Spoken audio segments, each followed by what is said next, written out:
মোহসিন নাকভি একজন অদ্ভুত মানুষ, যেন ডার্ক রিয়েলিটি থেকে উঠে আসা কেউ।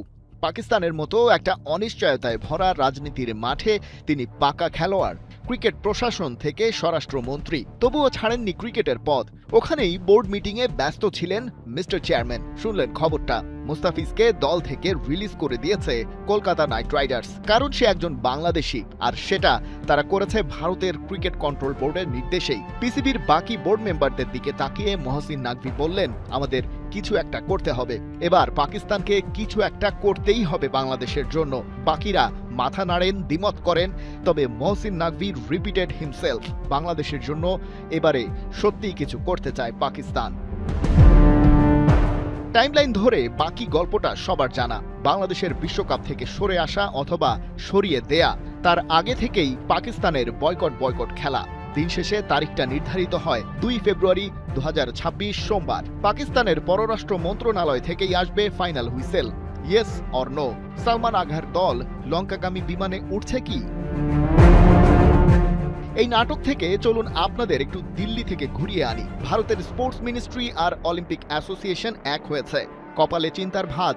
দ্য উইক একটা রিপোর্ট প্রকাশ করেছে। সপ্তাহ কয়েক আগে যখন ভারত আইসিসি বিসিবি বিরোধ তুঙ্গে, তখনও তেমনই একটি রিপোর্ট পাবলিশ করেছিল পাকিস্তানের প্রভাবশালী দৈনিক ডন। তবে ওটা পাকিস্তান বলেই গুরুত্ব দেয়া হয়নি। তবে উইকের এই প্রতিবেদন আমলে না নিয়ে উপায় নেই। কি আছে সেই রিপোর্টে?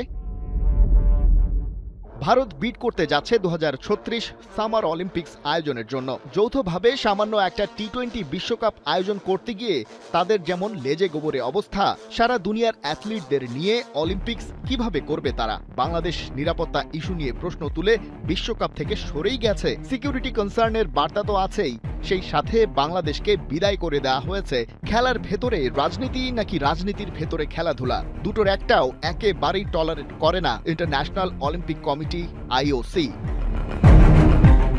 অমন কিছু গালভরা বাণী আইসিসির দেয়ালেও কান পাতলে শোনা যায়, কিন্তু এটা তো জানা কথা, আইসিসি ভারতের কথায় যেভাবে খ্যামটা নাচ দেয়, তেমনটা তো আইওসির কাছ থেকে আশা করা বোকামি।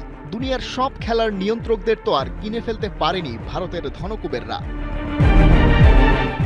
আশঙ্কার আরেকটা দিকে দৃষ্টি আকর্ষণ করেছে দ্য উইক। দ্য গার্ডিয়ানের বরাত দিয়ে তারা জানাচ্ছে, বাংলাদেশের বিশ্বকাপ থেকে বাদ পড়ার ইস্যুটি ইন্টারন্যাশনাল অলিম্পিক্স কর্তাদের নজর এড়ায়নি মোটেও। তারা এখন বোঝার চেষ্টা করছেন ঘটনার সাথে ভারতের রাজনীতি কতটা জড়িয়ে।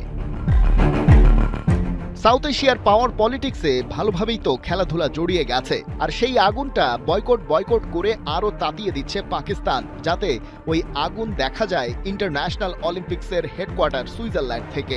ডার্ক রিয়েলিটির চরিত্র মহসিন নাকভির রাজনৈতিক খেলার গভীরতা এবার টের পাচ্ছেন ভারতের হর্তাকর্তা বিধাতারা। আইসিসির চেয়ারম্যানের চেয়ারে বসে থাকা ওই যুবক জয় সাজে ভারতের কট্টরপন্থী রাজনীতিবিদ অমিত শাহের ছেলে, সেটাও কারো অজানা নয়। আইসিসি ভারতীয় ক্রিকেট কন্ট্রোল বোর্ডের দুবাই অফিস আসলেই হয়ে উঠল কিনা অলিম্পিক্সের জন্য, সেটাও ম্যাটার করে না। সামার অলিম্পিক্স বা the greatest show on earth আয়োজনের ক্ষেত্রে ম্যাটার করবে তোমার দেশের খেলাধুলা রাজনৈতিক প্রভাব বলয় মুক্ত কিনা। ভারতের ক্ষেত্রে তো দুটো ব্যাপার খিচুড়ি পেকে আছে, আর পাকিস্তানের বয়কট সেই খিচুড়ির ভেতরে দিচ্ছে ডালঘুটা।